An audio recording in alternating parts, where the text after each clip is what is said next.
ओम शांति। आज प्यारे मीठे बाबा की मुरली मंथन की डेट है 2 अप्रैल 2025। तो आज मीठे बाबा अपने बच्चों से कह रहे हैं, इस पुरानी पतित दुनिया से तुम्हारा मतलब कि तुम्हारा लंगर उठ जाना चाहिए, क्योंकि तुम्हें पावन बनना है। तुम्हारी चढ़ती कला से सबका भला होता है। तो पुरानी पतित दुनिया अर्थात पुराने संस्कार, विकारी संस्कार, जो छोटी छोटी बातों में हमें फंसाते हैं, हमें उलझा के रखते हैं। हम सोचते समझने की शक्ति से ना मतलब एकदम दूर हो जाते हैं। हम किसी के आगे मतलब कि खड़े हो जाते हैं कि मेरे दिमाग में तो एकदम मन में एकदम अंधेरा छा रहा है, आप मुझे कुछ बताओ, रोशनी दो। तो इन इस दुनिया से उपराम होना है, चाहिए ना होना, क्योंकि हमें पावन बनना है और हमारी चढ़ती कला से सबका भला होता है। पता है, पुरानी दुनिया से ना हम पुराने संस्कारों से हम बन गए थे पाप आत्मा। अब भगवान आ गए हमें पुण्य आत्मा बनाने। तो कैसे पुण्य आत्मा बनेंगे, कैसे लगेगा कि हम पाप आत्मा से पुण्य आत्मा में कन्वर्ट हो रहे हैं? सेवा से। सेवा सुना है हमने ना कि सेवा का मेवा मिलता है। पता है ना कि हम ही नीचे गिरे थे और हमें ही ऊपर उठना है, और भगवान आए हमारे ही लिए। हाँ, द्वापर से जब हम शुद्ध बनते हैं तो हमें रावण का श्राप लग जाता है और फिर राहु की दशा बढ़ जाती है। पता ही नहीं था, तो विकर्म पे विकर्म करते गए। तो अब बाबा आ गए, भगवान आ गए, हमें बता रहे कि बच्चे खुद में सुधार करो, पवित्रता धारण करो, फिर सेवा करो। जितनी भी आत्मा अपने मन की सफाई करते हैं ना, ईश्वर से अपना कनेक्शन जोड़ लेते हैं, तो उनकी कमाई होने लगती है। तो आप खुद भी कर रहे हो ईश्वर से कनेक्शन, ईश्वर के राह पे चल रहे हैं। और जितनी आत्माओं को भगवान का परिचय दोगे और किसी के मन में आपके लिए यदि अच्छी बातें आ जाएगी, आपके लिए अच्छा सोचेंगे, तो समझिए कि यह सेवा कमाई हुई, और उस सेवा से फिर आप पुण्यात्मा बनने लगे, क्योंकि इन सब के साथ आपका हिसाब किताब है। तो सबके साथ अपने सारे अकाउंट्स क्लोज करने हैं, और परमात्मा का वरदान जो आपको मिल रहा है, तो सबको जब बांटोगे ना, तभी आप इस श्राप से मुक्त होंगे और आप पर राहु की दशा राहु की दशा छूट बृहस्पति की दशा बैठ जाएगी। तो ये बात है, बाबा ने बोला ना, तुम्हारी चढ़ती कला से सबका भला होता है। प्रश्न कहा जाता है, आत्मा अपना ही शत्रु अपना ही मित्र है। सच्ची मित्रता क्या है? एक बाबा की श्रीमत पर सदा चलते रहना, यही सच्ची मित्रता है। आत्मा को सिर्फ परमात्मा का सत्य ज्ञान चाहिए। ये वही ज्ञान है जिससे आत्मा चार्ज होती है। और कहते भी है ना कि गरीब वह नहीं जो धनहीन है, गरीब वह नहीं जो धनहीन है, परंतु गरीब तो वह है जो ज्ञानहीन है, सत्य ज्ञान से जो परे है, जो जिसे अपनी आत्मा का ज्ञान नहीं है, जिसे अपनी मतलब पॉजिटिविटी का ज्ञान नहीं है, जिसे अपने संस्कारों का, दैवी संस्कारों का ज्ञान नहीं है, और हर बात में फंसना, हर बात में रुकना, मतलब कि कुछ अपनी वैल्यू नहीं देना, ये है आत्मा के साथ शत्रुता करना। तो सच्ची मित्रता है आत्मा के साथ श्रीमत पर चलते रहना, और सच्ची मित्रता है एक बाबा को याद कर पावन बनने से, भगवान से पूरा वर्षा लेने से। यह मित्रता करने की युक्ति भी भगवान ही हमें बतलाते हैं कि भगवान से हम कैसे मित्रता करें, ये तो बाबा ही बताएंगे ना। संगम युग पर ही आत्मा अपना मित्र बनती है, क्योंकि इसके पहले आत्मा शत्रु बनी पड़ी थी, क्योंकि उसे हम सही ढंग से न भोजन दे रहे, न उसके रख रखाव हो रही, न उसे चार्ज कर रहे, तो बस काम ही बिगाड़ रही थी। गीत है, तूने रात गवाई सोई के और दिवस गवाया खाए पी के। ओम शांति। ये तो ये गीत है भक्ति मार्ग के। सारी दुनिया में जो गीत गाते हैं और शास्त्र पढ़ते हैं, तीर्थों पर भी जाते हैं, वह सब है भक्ति मार्ग। ज्ञान मार्ग किसको कहा जाता है, भक्ति मार्ग किसको कहा जाता है, ये अब तुम बच्चे समझते हो। वेद शास्त्र उपनिषद आदि सब है भक्ति मार्ग के। आधा काल भक्ति चलती है, फिर आधा काल ज्ञान की प्रारब्ध चलती है, आधा काल भक्ति करते करते तो उतरना ही है, अर्थात सीढ़ी ऊपर थे, नीचे तो उतरना ही है, नीचे आना ही है। पुनर्जन्म लेते लेते नीचे उतरते रहते हो। फिर एक जन्म में तुम्हारी चढ़ती कला होती है। इस एक जन्म में संगम युग में जब भगवान आते हैं तभी हमारी चढ़ती कला होती है, नहीं तो सत्युग में भी है, देवी देवता भी, अपार सुख शांति में भी है, फिर भी सीढ़ी तो नीचे उतर ही रहे हैं ना। चढ़ती कला उसको नहीं कहेंगे, नीचे ही उतर रहे हैं, बस संगम पे ही हम सीधे ऊपर चढ़ते हैं, और यही है हमारी चढ़ती कला। और ज्ञान में भी गाया हुआ है ना कि 1 सेकंड में जीवन मुक्ति, सेकंड में जीवन मुक्ति मिल जाती। रावण राज्य द्वापर से चला आता है, वह खत्म हो, फिर राम राज शुरू हो जाता है। ड्रामा में जब तुम्हारे 84 जन्म पूरे होते हैं, तब चढ़ती कला से सबका भला होता है। यह अक्षर कहाँ न कहाँ किसी शास्त्रों में है, चढ़ती कला तेरे भाने सबका भला। सबकी सदगति करने वाला तो एक ही पिता है ना। सन्यासी उदासी तो अनेक प्रकार के, बहुत मत मतांतर है, जैसे शास्त्रों में लिखा है। हाँ, सत्युग में होती है एक मत, सत्युग में होती है एक मत, एक बल, एक भरोसा। कहते हैं ना, किसी का भला करोगे तो लोग भूल जाएंगे, गलती करोगे तो लोग याद रखेंगे। ये सब कहाँ चलता है? कलयुग में चलता है। सत्युग में तो बस भला ही भला है, वहां तो कोई इसके अलावा कोई चीज होने की तो गुंजाइश ही नहीं है। एक मत है ना, एक पिता बैठ तुम बच्चों को सृष्टि के आदि में अंत का नॉलेज सुनाते हैं। इस सुनाने में भी कितना समय लगता है, सुनाते ही रहते हैं। ऐसे नहीं कह सकते पहले क्यों नहीं ये सब सुनाया, जब पाठ आएगा तभी तो सुनाएंगे ना। जैसे छोटे बच्चे के ऑर्गन छोटे होते हैं तो उनको थोड़ा ही सिखलाया जाता है, लेकिन जैसे जैसे बड़े होते हैं तो उनकी बुद्धि भी बड़ी होती है, तो फिर सीखना भी उनका बड़ा होने लगता है, बड़े लेवल पे होने लगता है। हाँ, ऑर्गन बड़े होते हैं तो बुद्धि का ताला भी खुलता चला जाता है, पढ़ाई धारण कर लेते हैं। छोटे बच्चों में तो बुद्धि छोटी होती है तो धारण कैसे होगी? समझ में आ रहा है? स्टेज बाय स्टेज ऐसे होता है। बड़ा होता है तो फिर बैरिस्टर जज आदि बन जाते हैं बच्चे। हाँ, यहाँ भी ऐसे है। तुम सब एक रीति पढ़ाई पढ़ रहे हो, पढ़ाई सबको एक जैसा मिल रहा है, लेकिन उसमें जो जितनी बुद्धि खोले, कोई छोटा बच्चा ना, यहाँ एज की बात नहीं है। अगर ज्ञान में अच्छी रीति नहीं चल रहे, बस नियम प्रमाण ही चल रहे, तो आप छोटे बच्चे ही हो, आप बड़े नहीं हुए। ठीक है, यह समझना है। इस समय सभी की बाबा से विपरीत बुद्धि, अज्ञानी आत्माओं की, जो भगवान को नहीं पहचानते, उनकी है भगवान से विपरीत बुद्धि। हाँ, क्यों बोलते विपरीत बुद्धि? क्योंकि भगवान जो ज्ञान सुनाते हैं ना, अपकारी पर भी उपकार करो, यह बात बाबा बताते हैं। तो ऐसा तो कोई नहीं करता ना कि जो मेरा बुरा कर रहा है उनके लिए भी अच्छा सोचो, अच्छा करो।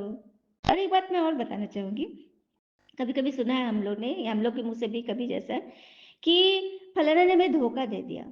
सुने हैं ना, फलाना ने धोखा दे दिया, मैं तो इतना अच्छा किया लेकिन उसने धोखा दिया। तो एक बात बताऊं, हमें कोई धोखा नहीं दे सकता, नहीं दे सकता। अब सुना किसी साइबर क्राइम हो गया, हाँ, किसी का अकाउंट खाली हो गया, ऐसे ऐसे सुना है ना। तो क्यों उन लोगों के साथ होता है जो बराबर इंटरनेट से जुड़े होते हैं। हाँ, बराबर किसी लालच में फंस जाते, कह रहे ये लिंक खोलो तो ये ऑफर मिलेगा, इस पर ये है वो है, तो लालच में, गिफ्ट के लालच में वो लिंक खोल देते हैं। हाँ, होता है ना ऐसा। तो इसी कारण से हमने, या फिर परिवार में भी श्रीमत प्रमाण नहीं चलेंगे तो मान शान व वस्तु वैभव की लालच में आ जाएंगे, तो धोखा मिलेगा। क्योंकि सारी नीड हमारी कोई मनुष्य पूरा नहीं कर सकता। किसी चीज में हम जब बहुत ज्यादा इच्छा रख लिया और वो चीज पूरी नहीं हो, किसी लोग वश या किसी संस्कार वश, तो बस एक्सेप्ट, मतलब जो चीज हम एक्सपेक्ट किए वो नहीं मिला, तो हमें लगता है कि हमें तो उसने धोखा दिया। तो धोखा कोई देता नहीं है, धोखा हम लेने लायक बन जाते हैं। हाँ, अपने संस्कारों को चेक करें, सही ढंग से चले, सही ढंग से श्रीमत प्रवान सोचे, तो कभी धोखा नहीं मिलेगा। सुना, ये बाबा आगे कह रहे हैं,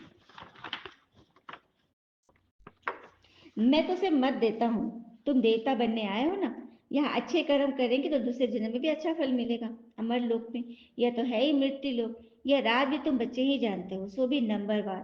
कोई कोई बुद्धि में अच्छी रीति धारणा होती है, कोई धारणा नहीं कर सकते, तो इसमें टीचर क्या कर सकते हैं? टीचर से कृपा और आशीर्वाद मांगे कि क्या? लौकिक में भी जो टीचर पढ़ाते हैं, टीचर पढ़ाकर तो फिर घर चले जाते हैं।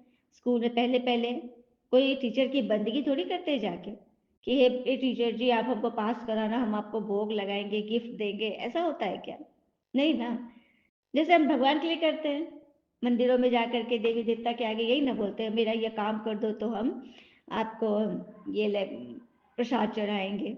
हम्म, और छोटी छोटी चीजों में उनको याद करते हैं। बाबा कोई चीज भुला गया, सामान नहीं मिल रहा है, बाबा मेरा ढूंढ दो, बाबा मुझे ये नहीं हो रहा है, बाबा, मैं कितना हम लोग परेशान करते हैं भगवान को। हाँ, जो काम हम कर सकते हैं, ढूंढ सकते हैं, उसके लिए भी बस मुंह पे बाबा। यहाँ तक कि हम खेल भी रहे, उसमें हार रहे तो भी बाबा। वो तो परेशान परेशान करके रख दिया। लेकिन बाबा जो हमसे कह रहे हैं प्रीत बुद्धि रखकर ऐसे चलो, वो हमसे नहीं होता है। लेकिन भगवान से काम लेने में हम लोग तैयार है। होता है ना ऐसा? हाँ। फिर बाबा कहते हैं कि ये दुर्धाम है, दिन प्रतिदिन चीजें ना तमो प्रधान होती जा रही है। तो तुम्हें अपनी बुद्धि को सतो प्रधान बनाना है और चलना और चलाना है, क्योंकि ये ज्ञान सिर्फ सुनने सुनाने की नहीं है, ये बनने और बनाने की रीत है। ज्ञान अभी तुम बच्चों की बुद्धि में बाबा के साथ योग रखने से रोशनी आ गई है। बाबा कहते जितना याद में रहेंगे उतना लाइट बढ़ती जाएगी, आत्मा पवित्र होती जाएगी। याद ही नहीं रहेंगे तो लाइट कैसे मिलेगी? परमात्मा प्रकाश है ना, तो उनकी लाइट हम तक कैसे पहुंचेगी? याद से तो लाइट वृद्धि को पाएगी, याद नहीं किया तो कोई विकर्म ही कर लिया तो लाइट कम हो जाएगी। तुम पुरुषार्थ करते हो सतो प्रधान बनने की, यह बड़ी समझने की बातें हैं। याद से ही तुम्हारी आत्मा पवित्र होती जाएगी। तुम लिख भी सकते हो, यह रचयिता और रचना का ज्ञान कोई देहधारी दे नहीं, भले वो देवता भी क्यों ना हो, नहीं दे सकते। बोलो तो प्रारब्ध पाते हैं सत्युग में। बाबा ने समझाया है, सत्युग में 9 लाख देवी देवता होंगे। हाँ, जो ये ज्ञान ले रही है ना, जो फर्स्ट नंबर में आएंगे 9 लाख होते हैं। बाकी दास दासियां, प्रजा के भी प्रजा, ये तो बहुत होंगे। इसे घबराने की बात नहीं है। पूरा जिसने भी बाबा को पहचान लिया, जिसने भी मुरली सुन ली, वो सत्युग स्वर्ग में आ जाएंगे। हाँ, लेकिन पढ़ाई तो बस जैसा करेंगे वैसा पद पाएंगे। जो अच्छे से इम्तहान पास करेंगे वो पहले नंबर में आएंगे। जितना देरी से जाएंगे तो मकान भी पूरा नहीं मिलेगा ना। नया मकान बनता है, फिर दिन प्रतिदिन आयु कम होती जाती है। वहां तो सोने के महल बनते हैं। हाँ? जेवर भी भल पहले सोने के बनाओ तो भी आखिर चमक तो कम होती है ना, क्योंकि नई चीज को पुराना होना ही है। ये सृष्टि का नियम है। तो ऐसे विचार सागर मंथन चलना चाहिए। ये पढ़ाई है ना, अंत तक तुम्हारी यह पढ़ाई चलेगी। पढ़ाई बंद हुई तो विनाश हो जाएगा, इसलिए पढ़ते रहना है। तो अपने को स्टूडेंट समझ इस खुशी में रहना है कि हमको भगवान पढ़ाते हैं। यह खुशी कोई कम थोड़े ना है। परंतु साथ साथ माया फिर उल्टे कर्म भी तो करा लेती है। हाँ, माया भी तो साथ साथ है ना। आइए एक कथा सुन लेते हैं। एक बार एक शिकारी शिकार करने गया। शिकार नहीं मिला, थकान हुई और एक वृक्ष के नीचे आकर सो गया। पवन का वेग अधिक था तो वृक्ष की छाया कभी कम ज्यादा हो रही थी, डालियों के यहाँ वहां हिलने के कारण। वहीं से एक अति सुंदर हंस उड़कर जा रहा था। उस हंस ने देखा कि वह व्यक्ति बेचारा परेशान हो रहा है। धूप उसके मुख पर आ रही है तो ठीक से सो भी नहीं पा रहा है। तो वह हंस पेड़ की डाली पर अपने पंख खोलकर बैठ गया ताकि उसकी छांव में वह शिकारी आराम से सोए। जब वो सो रहा था तभी एक कौवा आकर उसी डाली पर बैठ गया। इधर उधर देखा और बिना कुछ सोचे समझे शिकारी के ऊपर अपना मल विसर्जन कर वहां से उड़ गया। तभी शिकारी उठ गया और गुस्से से यहाँ वहां देखने लगा और उसकी नजर हंस पर पड़ी और उसे तुरंत धनुष मान निकाला उस हंस को मार गिराया। हंस नीचे गिरा। मरते मरते हंस ने कहा, मैं तो आपकी सेवा कर रहा था, मैं तो आपको छांव दे रहा था, आपने मुझे ही मार दिया, इससे मेरा क्या दोष? उस समय उस पद्म पुराण के शिकारी ने कहा, यद्यपि आपका जन्म उच्च परिवार में हुआ है, आपकी सोच आपकी तरह ही सुंदर है, आपके संस्कार शुद्ध है, यहाँ तक कि आप अच्छे इरादे से मेरे लिए पेड़ की डाली पर बैठ मेरी सेवा कर रहे थे। लेकिन आपसे एक गलती हो गई कि जब आपके पास कौवा आकर बैठा तो आपको उसी समय उड़ जाना चाहिए। उस दुष्ट कौवे के साथ एक घड़ी की संगत ने आपको मृत्यु के द्वार पर पहुंचाया है। बहुत बड़ी बात है। इसलिए संग दोष की बहुत संभाल करनी। बाबा भी बार बार कहते हैं, संग से गुण तारे कुसंग बोरे। एक सेकंड के संग से वो मृत्यु के द्वार पर पहुंच गया। तो संसार में संगति का सदैव ध्यान रखना चाहिए। जो मन कार्य और बुद्धि से परमहंस है उन्हें कौवों से दूरी बनाए रखनी चाहिए। स्वयं साक्षात परमात्मा कह रहे कि पहचान ले कौन कौवा बुद्धि है और कौन हंस बुद्धि है। अच्छा, कौवा बुद्धि कैसे पहचानेंगे? जो क्या क्यों कैसे ऐसे वैसे कह की भाषा करते हैं ना, वो कौवा बुद्धि है। तो कौवा करते हैं काव काव और हंस क्या करते हैं? हंस तो मोती चुगते हैं। हाँ, गुणों की मोती। तो बस ऐसे करके ना अपनी संभाल करनी है। फिर बाबा ने कहा, तुम्हारी लाइफ बहुत वैल्यूबल है, जबकि औरों का भी ऐसा जीवन बनाने की तुम सर्विस करते हो तो सेवा का मेवा बनता है और फिर तुम पाप आत्मा से पुण्य आत्मा बनते हो। जो अच्छी सर्विस करते हैं वो गायन लायक होते हैं। अच्छा, मीठे मीठे बच्चों प्रति भगवान की नमस्ते, हम बच्चों के भी प्यारे बाबा को नमस्ते। Good morning. धारणा के लिए मुख्य सार, पहले पॉइंट, गायन व पूजन योग्य बनने के लिए पक्का वैष्णव बनना है, ब्राह्मण बनना है। तो ऐसे ब्राह्मण बनना है जो अपने मन को संकल्प भी शुद्ध दे, पॉजिटिविटी का दे, कोई नेगेटिव नहीं, क्या क्यों कैसे ऐसे वैसे, जितना परहेज करेंगे ना तभी हम बनेंगे सच्चा पक्का वैष्णव। खान पान की शुद्धि के साथ पवित्र जरूर रहना है। इस वैल्यूबल जीवन में सर्विस कर बहुतों का जीवन श्रेष्ठ बनाना है। दूसरा पॉइंट, पिता के साथ ऐसा योग रखना है जो आत्मा की लाइट बढ़ती जाए, कोई भी विकर्म का लाइट कम नहीं करना है और अच्छे के साथ मित्रता करनी है। वरदान है, स्वस्थिति की सीट पर स्थित रह, परिस्थितियों पर विजय प्राप्त करने वाले मास्टर रक्षिता भव। स्वस्थिति की सीट पर स्थित रह, परिस्थितियों पर विजय प्राप्त करने वाले मास्टर रचिता भव। अर्थात कोई भी परिस्थिति प्रकृति द्वारा आती है, इसलिए प्रकृति रचना है और स्वस्थिति वाला रचयिता है। हम आत्मा रचयिता है और प्रकृति हमारी रचना। तो मास्टर रचना व मास्टर सर्वशक्तिमान कभी हार नहीं खा सकते। हार के बारे में एक बात बोलूंगी, जो व्यक्ति अपनी हार से कभी नहीं हारता, कभी नहीं झुकता अपनी हार से, वह कभी जीवन में नहीं हारता। जिसने हार को स्वीकार नहीं करी, प्रयास बराबर करते रहते हैं, वो कभी हार नहीं खा सकते। और यहाँ तो मास्टर रचता, वो मास्टर सर्वशक्तिवान है, क्या टाइटल दिया बाबा ने, कभी हार नहीं खा सकते, असंभव है। अगर कोई अपनी सीट छोड़ते हैं तभी हार होती है। सीट छोड़ना था शक्तिहीन बनना। सीट के आधार पर शक्तियां स्वतः आती। सीट अर्थात अपनी अवस्था, अवस्था पर मार्क्स है। लास्ट समय ही अवस्था, कोई क्या कर रहा है, कैसे कर रहा है, जितना उससे बच जाएंगे, परहेज करेंगे, उतनी अपनी अवस्था एक रस रहेगी और ईश्वर के मन लायक रहेगी। ठीक है, सीट के नीचे आएंगे तो माया की धूल लग जाती है। बाप दादा के लाडले मर्जीवा जन्मधारी ब्राह्मण कभी देह अभिमान की मिट्टी से खेल नहीं सकते। स्लोगन, दृढ़ता कड़े संस्कारों को भी मोम की तरह पिघलाकर खत्म कर देती है। कड़े संस्कार है अंदर, हाँ, रफ टफ है, लेकिन दृढ़ता, दृढ़ता से संकल्प करो कि नहीं, मुझे तो मोम बनना ही है, मुझे तो बाबा के आशीर्वाद पर 100% चलना ही है और अच्छे का संग करना है। तो मोम की तरह सारे विकर्म भी पिघल जाएंगे, सारे संस्कार भी मुलायम हो जाएंगे और फिर हम ऊपर ही ऊपर पहुंच जाएंगे। अव्यक्त इशारे है कंबाइंड रूप की स्मृति से सदा विजयी बनने की। तो बाबा ने आज कहा, जैसे ज्ञान स्वरूप हो ऐसे स्नेह स्वरूप बनो। स्नेह की बाढ़, क्या बात है, तो स्नेह की बाढ़ लगती है ना तो अच्छे अच्छे घायल हो जाते हैं स्नेह में। तो ऐसे स्नेह स्वरूप बनो, ज्ञान और स्नेह दोनों कंबाइंड हो, क्योंकि ज्ञान बीज है और उसका पानी है स्नेह। अगर बीज को पानी नहीं मिलेगा तो फल नहीं देगा।